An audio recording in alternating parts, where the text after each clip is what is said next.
Well, hello there. Thank you for joining me for the latest edition of Telile 24/7. I'm your host, Adam Cook. We've got a busy show this week. We've got news from Mulgrave, Port Hawkesbury, and Richmond County. And we're going to tell you how the town of Mulgrave and the county of Richmond are trying to reach out to their constituents even when a pandemic is going on and social distancing regulations are in place.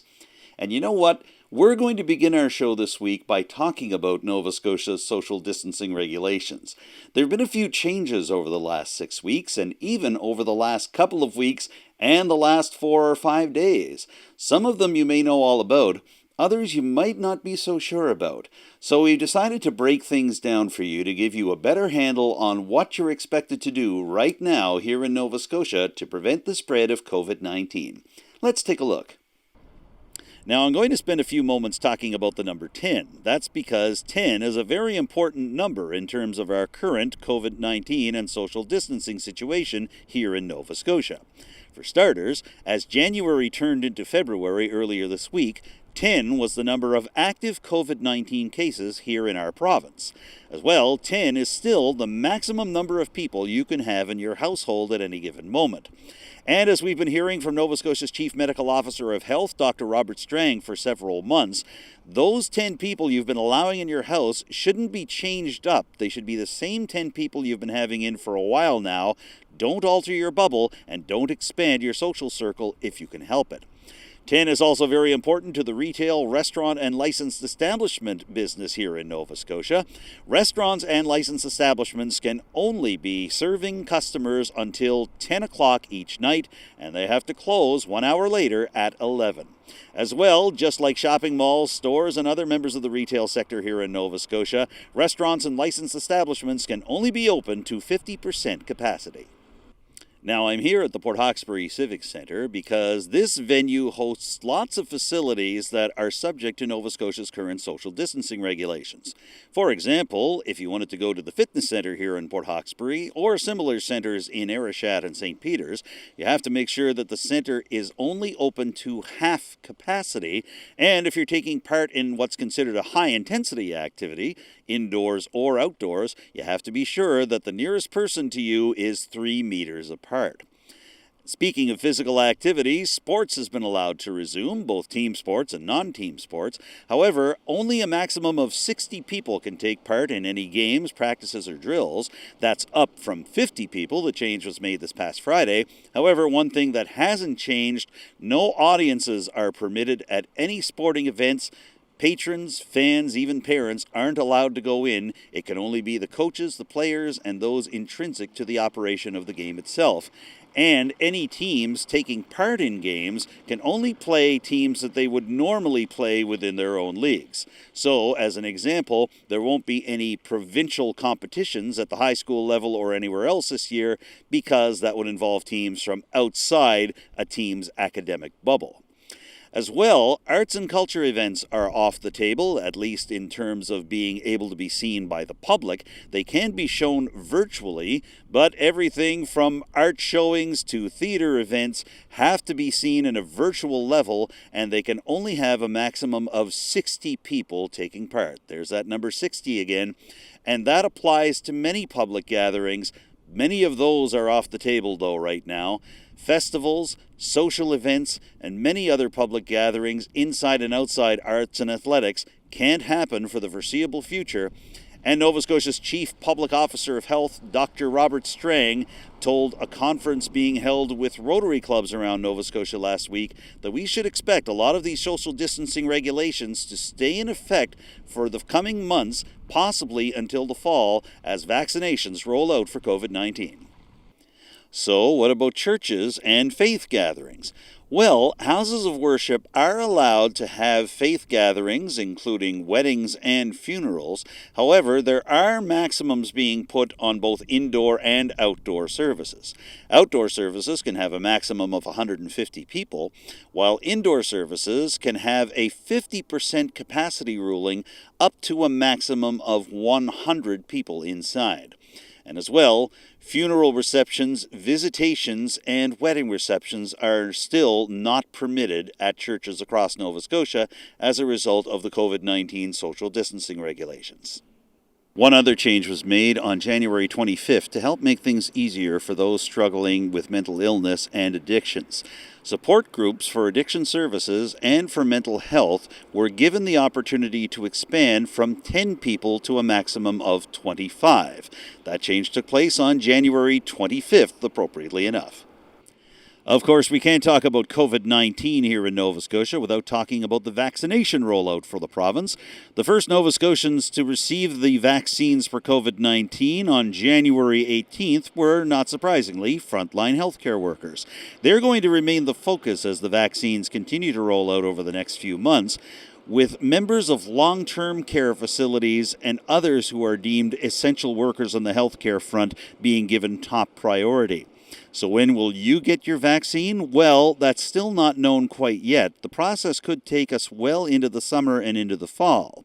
However, there are some things that we can confirm for you. The Cape Breton Regional Hospital Complex in Sydney has started vaccinating various people, specifically healthcare employees, and that started in January. That's going to continue over the weeks to come. And at St. Martha's Regional Hospital in Antigonish, there is going to be a healthcare vaccination center set up within the coming weeks. And there will be a mass vaccination center set up in Antigonish as well. Antigonish was recently announced as one of the cold storage units for the various doses of the vaccines. And we can tell you that First Nations and African Canadian communities are going to be among those that will be targeted as pilot project areas for vaccine delivery. We hope to have more details about this within the coming couple of months. And I can also confirm in a conversation with Dr. Robert Strang, Nova Scotia's Chief Medical Officer of Health, in a conversation that took place between Dr. Strang and Rotary Club members from across Nova Scotia last week, that volunteers are going to be needed to help make sure that the vaccines are running smoothly at the community level.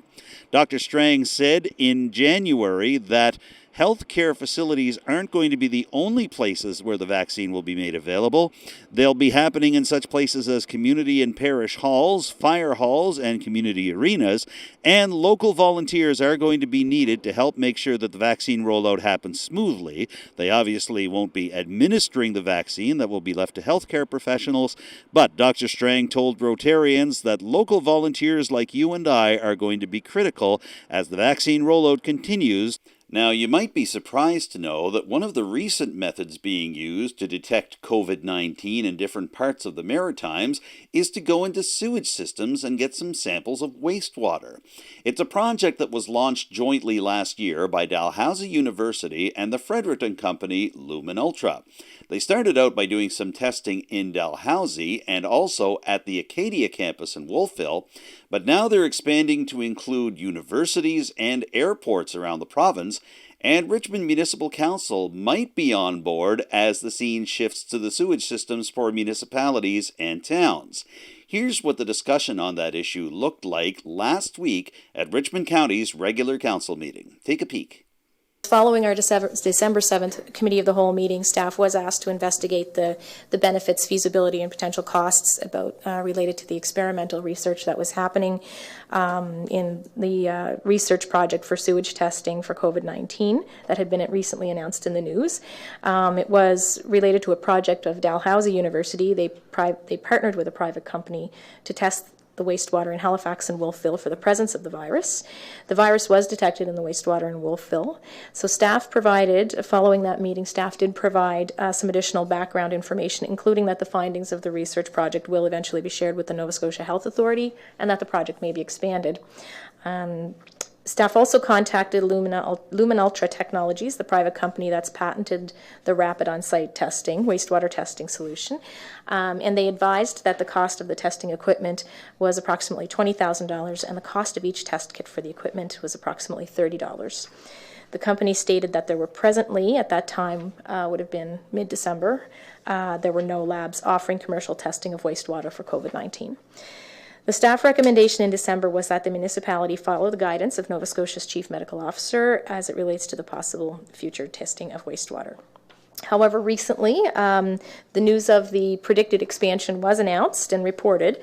Researchers will be making regular sample collections from the Halifax Airport, as well as Dalhousie, Acadia University, St. FX, and Cape Breton University, and several additional towns and municipalities. So I wanted to bring this back to Council, given this new development, for just general discussion and the potential to reach out to CBU or DAL regarding a potential partnership.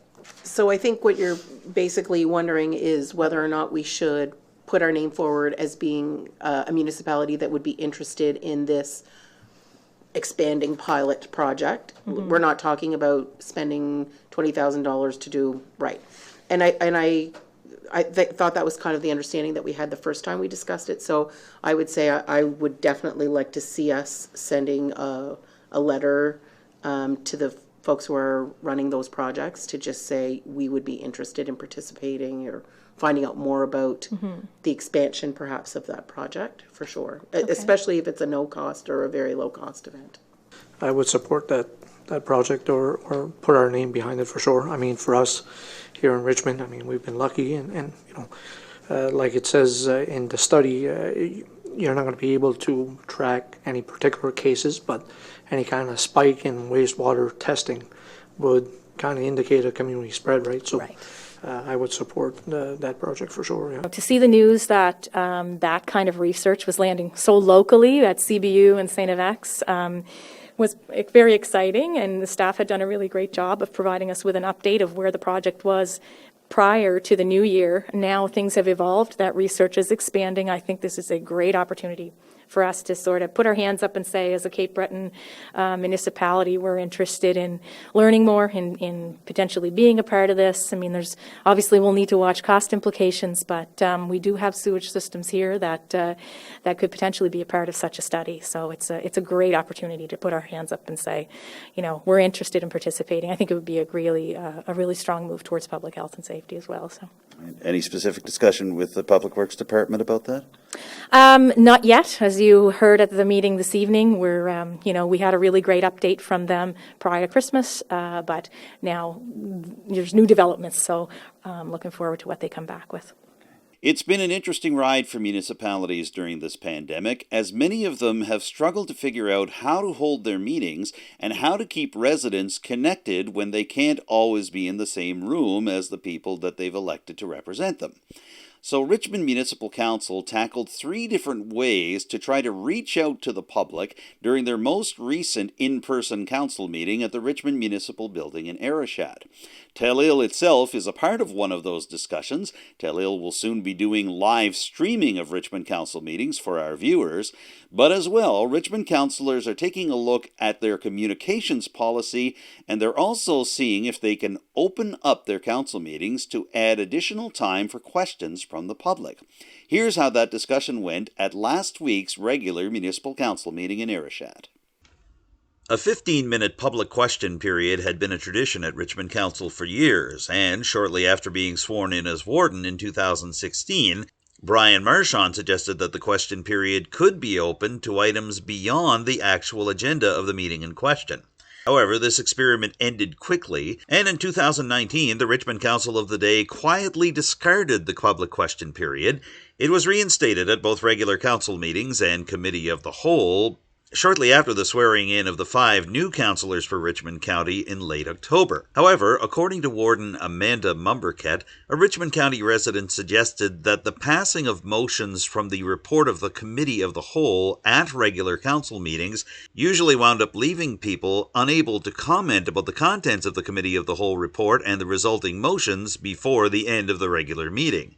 So with that in mind, Council has voted to tweak the question periods for both the Committee of the Whole meeting and the regular council meeting and provide an extra question period before the Committee of the Whole report goes through. We had heard from a constituent about, maybe think about this because it seems like it's too late once the Committee of the Whole report is approved at regular council.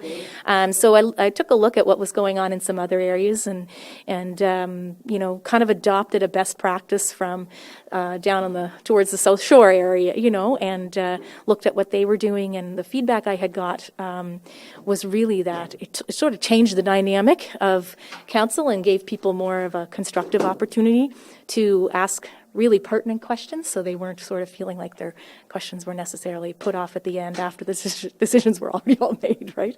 I would welcome that change, simply because, like you mentioned, Warden Marbrikat, if there is something in that question, or maybe an opinion of the public, before we approve the committee of the whole, then it would give them that opportunity to sit in that chair and to ask us those important questions, and maybe give them, give us their opinion before we would approve anything that was discussed at the committee of the whole meeting. So I would welcome putting that question period at that section during regular council, leaving it where it's at for committee of the whole, but putting it where you mentioned for regular council meeting. I would agree about the placement, of course, at the committee of the whole. I think both our discussions and yours all make sense to me, and I do like leaving the question period at the end of the committee of the whole meeting, because we've had a lot of time during that meeting to flesh out a lot of ideas, and then the folks who are here with us may have some additions to that right on the spot that will help us with that sober second thought before we hit the regular council meeting. And I guess the other piece is I'd like to really see us use question period as a way as well for constituents to share some ideas with us, not just necessary, in a question format, of course, like it's not about presentations, but just in a way for them to ask questions about a broad range of topics and then stay a bit more focused. Really, the format for question period doesn't change at a committee of the whole meeting. It's at the end. The one change we did make is that we wanted to open it up. So if it's related, not related to an item on the agenda, we still invite questions from the public. And again, as Councillor Melanie Sampson had mentioned, maybe there are some great ideas that could come from that kind of open dialogue with the public. But then when it comes to our regular council meeting, where we would approve the committee of the whole report, just prior to the presentation of that report, we'd like to open question period, just in case, constituents have found an item there that they're not sure about, that they have questions about. It gives them an opportunity to ask those questions before the committee of the whole report is read and approved, right? So, and which is really important for us as councillors, because we want to make sure that we're hearing constituents' concerns and taking that into account as we, prior to making a decision on something. So having the question period sort of at the very back, well after the committee of the whole report was approved, didn't really make as much sense to us. So this is a new structure. We're going to try it out. If we need to tweak it, we will. But the whole point is that we're really interested in new ways of engaging people and opportunities for the best, I guess, a high standard of openness as well. I think it does make sense, especially for the regular council meeting, probably to have it before the committee of the whole report, whereas if an issue arises or there's information we're not aware of that somebody wants to, question how we had come to a decision at the committee of the whole before things are finalized, it does seem like a way to better engage with the community and be more effective using the question period.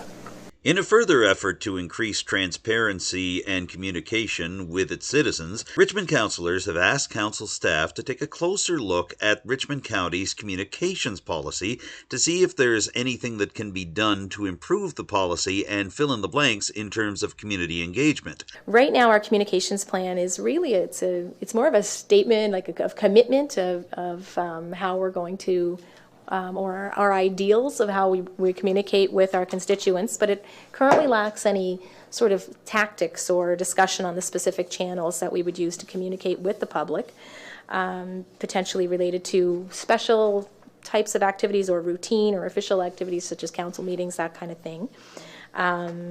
And really, for me, boiled down to what's our commitment to the public to ensure people are aware from our transparency, openness, and accountability perspective. For me, looking at some of these points in this document, one that sticks out for me is that, strong local government is based on a community that is well informed about the county's matters and what's going on in the community, right? So openness, transparency, and making sure that council and staff is well informed with each other and informing the public, right? I think that the base of it is great.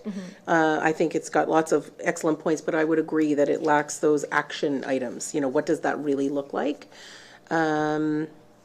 Yeah, and maybe could use a little tweaking. Could I suggest that if we do task staff with having a little look at that we take a little bit of ownership here in terms of just sharing what we've heard from residents in terms of where things are working well or maybe where things are not working well, that could be somehow amalgamated into a refreshed plan?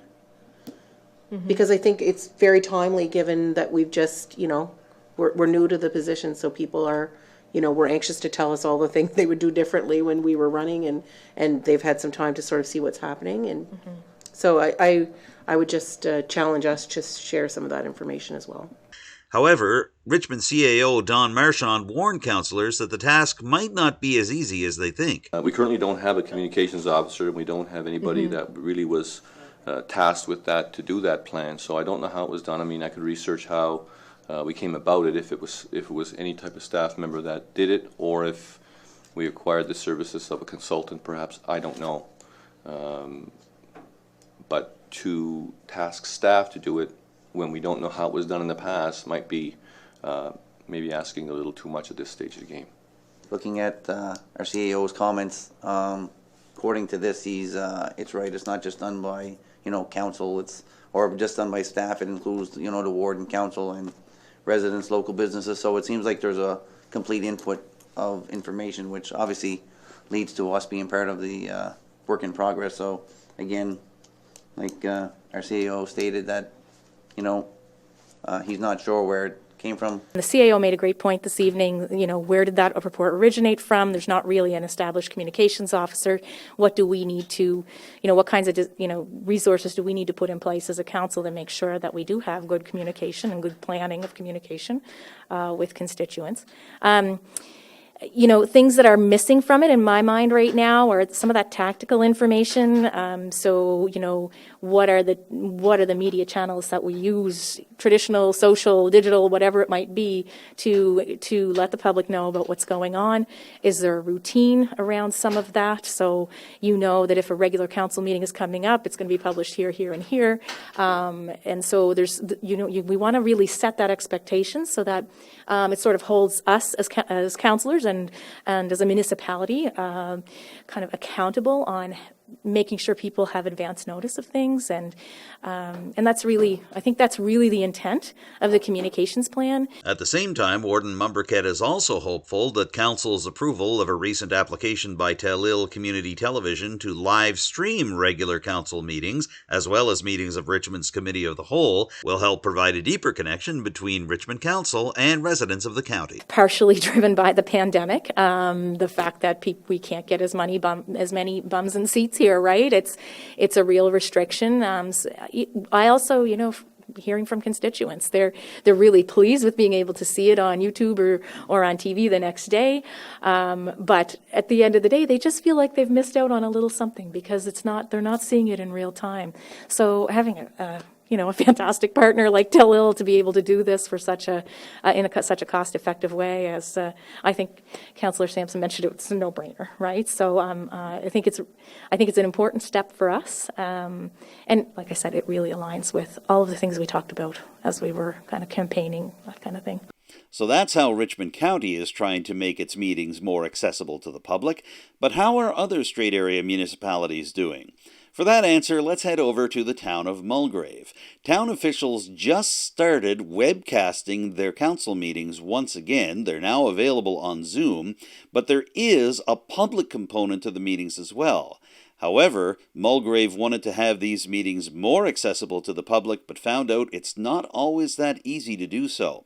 Let's take a look at the Mulgrave situation right now. Mulgrave had attempted to broadcast its council meetings virtually following last October's municipal elections. However, internet issues at the Mulgrave Memorial Centre, the former school building now turned into a community and cultural centre, prevented Mulgrave from being able to broadcast its meetings to the general public. So the meetings were closed up until February 1st earlier this week. It was supposed to be the first open Mulgrave Council session in several months since the COVID-19 pandemic began, and it was to take place in the gymnasium of the former school building known as Mulgrave Memorial Centre.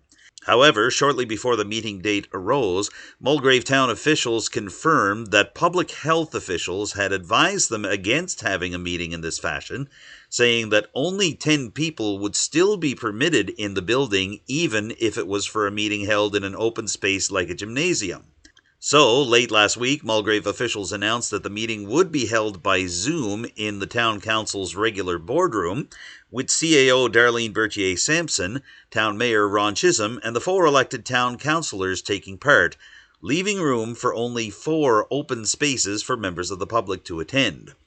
Other members of the public would be allowed to take part in the meeting via Zoom, and the link was made available to the general public through Facebook. So, after a brief flirtation with trying to hold public meetings under the new social distancing regulations, it looks like Mulgrave will be staying with the virtual option for the time being. From Mulgrave, we shift over to Port Hawkesbury, which had a special town council meeting just a week ago. That meeting was designed to take a look at several highway and road upgrades that are designed to make things easier for pedestrians and cyclists to get around Port Hawkesbury. All told, if the projects go through, they're going to carry a combined price tag of over $3,008,000, with Town Council picking up roughly $812,000 of that tab. Did it all go through? And if it did, what will this mean for the town of Port Hawkesbury and for people either living in it or visiting it?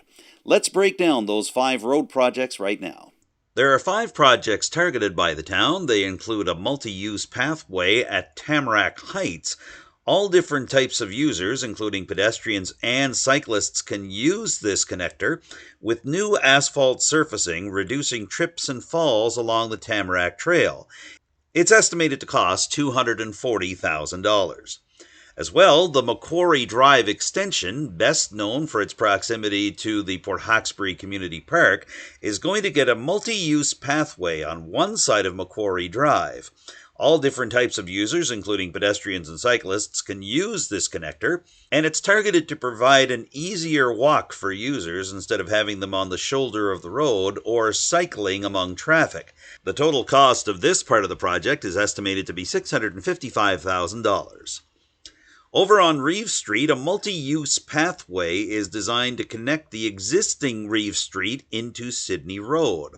All different types of users, including pedestrians and cyclists, can use this new connector, and it's designed to provide some ease for all users instead of having them walking on the shoulder of the road or cycling through traffic. The estimated cost for this Reeve Street development is $425,000. Down by the waterfront, a multi-use pathway is targeted to connect into the existing facility on Reeve Street and extend along Granville Street with a connection to Sydney Road. Pedestrians and cyclists would be able to use this area, and it would provide some ease for users instead of having them walking on the shoulder of the road or cycling within the traffic. The cost estimate is $1,205,000 plus HST. And there's one more project to tell you about. The Eastern Town Connection is a multi-use pathway and enhanced crossing of Highway 4 at Queen Street. Queen Street would provide some ease for pedestrians and cyclists on this multi-use pathway. Queen Street Extension is seen as a lower volume street, and it may be treated as a local street bikeway where cyclists share the road with vehicles. It's designed to provide a designated space for pedestrians instead of walking along the shoulder of the roadway. This would provide improved pedestrian crossing with better accessibility and visibility. The targeted cost is $370,000. When the price tag for all the road projects are combined, it will total over $3 million once HST is factored in, with the town providing roughly $812,000 of that price. If you've been watching Telile 24/7 regularly or listening to our Telile 24/7 podcast, you may recall a recent presentation by 2 representatives from the Boudreau Lake Biosphere Reserve Association.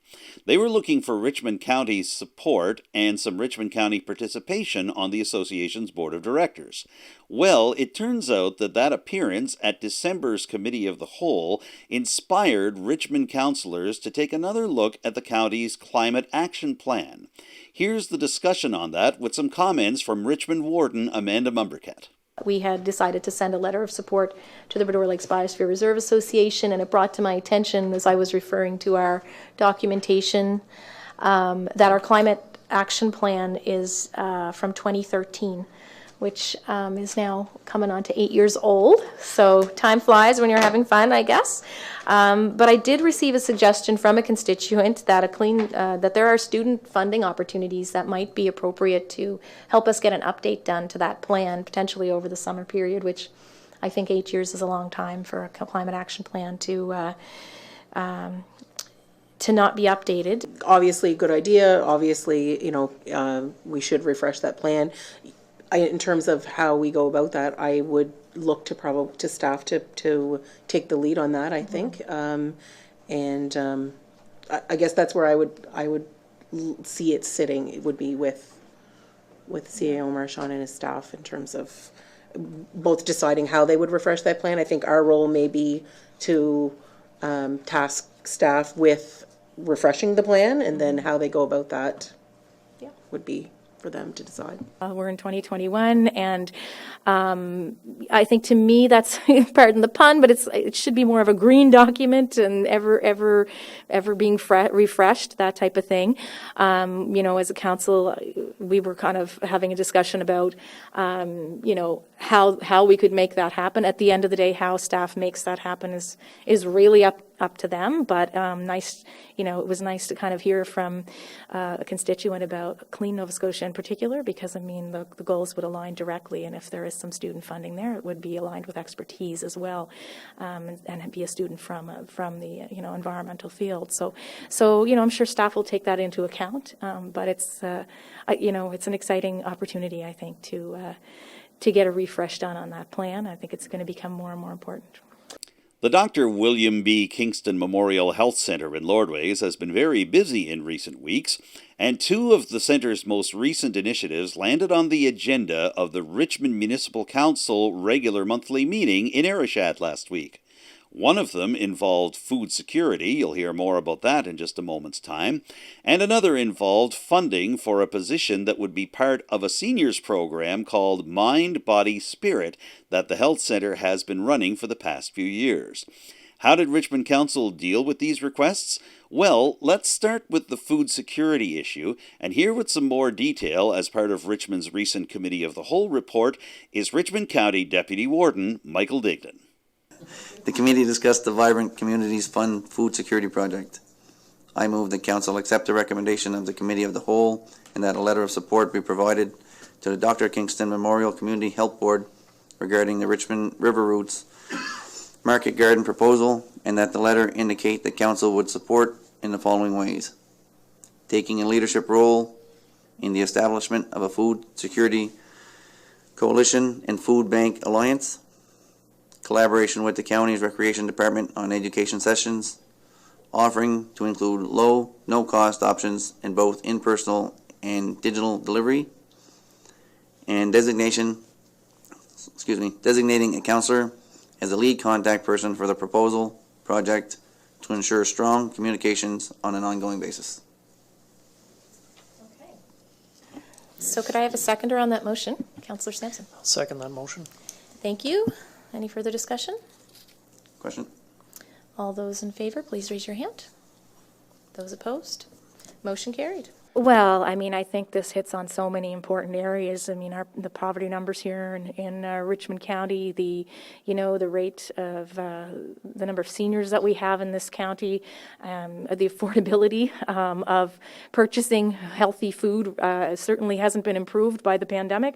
And so when we had originally discussed this of maybe looking at the Vibrant Communities Fund as an opportunity to do a food basket type program, it was such a no-brainer when we saw what the Kingston Centre was planning when we became aware of that a couple of days later to be a supporter on that project. It fits, I think, with a lot of the pressing issues, that we heard, even as we were all out on the campaign trail, and the circumstances that some folks find themselves in without access to good quality, healthy food. So, that being said, I think it also behooves us as a municipality to make sure that if there's the potential for production here, that we're looking into that and supporting it however possible. So. The warden also suggested that there could be a potential partnership on this program with the Pan Cape Breton Food Hub, which has presented to many Richmond Council meetings and has also set up food hub pickups and drop-offs at different points of the county. Everything's possible, right? So, I mean, I'd love to see, and I believe the Food Hub was actually named as a potential partner in that application, and I did have a discussion with them about that early on. But yeah, no question. I think very, very much their goals align with each other. So. But what about the other proposal from the Kingston Memorial Health Centre, which carried a tight deadline of January the 31st? According to Warden Mumberket, it was a project that councillors were willing to take on if they could fill in the blanks on how exactly the county would administer the project and what it would cost.